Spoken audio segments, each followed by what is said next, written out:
Tonight shortly about two kings and a queen.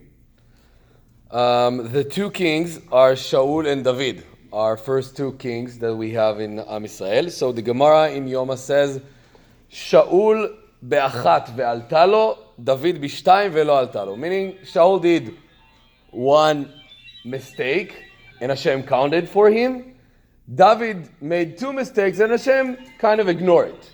So what was the mistakes? What were the mistakes that Shaul and David did, and why did Hashem ignore it? Let's try to understand. So Shaul, the mistake he did after the war with Amalek, Hashem told him, don't take anything from Amalek, and he left some cows or some of the some of the animals to be alive for sacrifices or anything. So that was his sin. And David, two sins was, one of them was sending Uriah Hittite to the war. Afterwards, he married his wife, so that was a very famous sin of David. And the second one, his advisor told him to count the people, and he did it, even though in the Torah we've been told not to count the actual people rather than counting coins or something else. And the commentaries ask, this is not so big mistakes. I mean, we know they were kings and they were very tzaddikim. We're expecting them. But why Shaul on one sin got, Hashem told, I'm regretting having him as a king. And David, after two sins, we didn't say such thing. So, beautiful explanation that I saw. And it's really connected to the leadership we spoke here in the last 2 weeks, if you were here when I spoke.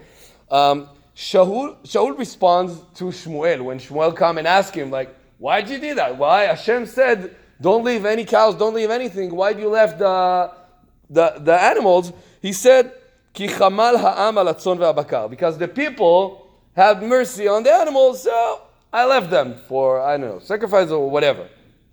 He didn't take the responsibility as a king. We remember that also from Adam, the first man, right?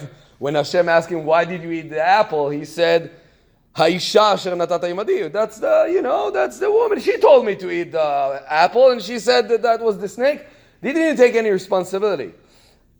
And on the other hand, David, when he been told about Uriah Hittite, or when he counted the people, his first reaction is, Chatati la Hashem. I did a sin, I did a mistake.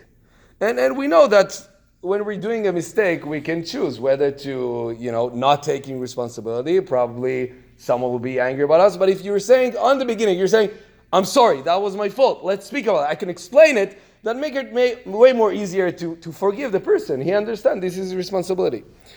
So that's very important to leadership. And the queen that I mentioned, of course, it's Queen Elizabeth, who passed away today. I do not have special story or something to tell, memory or something. Just the fact she was a queen for 70 years, I think that's a great wonder. And for some reason, Hashem gave her the merit to be the queen for 70 years. I don't know why. But I think, and I want to bless us, we can look on the differences between Shaul and David, how a leadership can take responsibility on his mistakes. So to bless us, these coming elections, the King Charles that's going to start his leadership tomorrow or the day after that we will be blessed in leaders that can take responsibilities on their mistakes in these coming elections in Israel, of course. So that's our blessing for us today.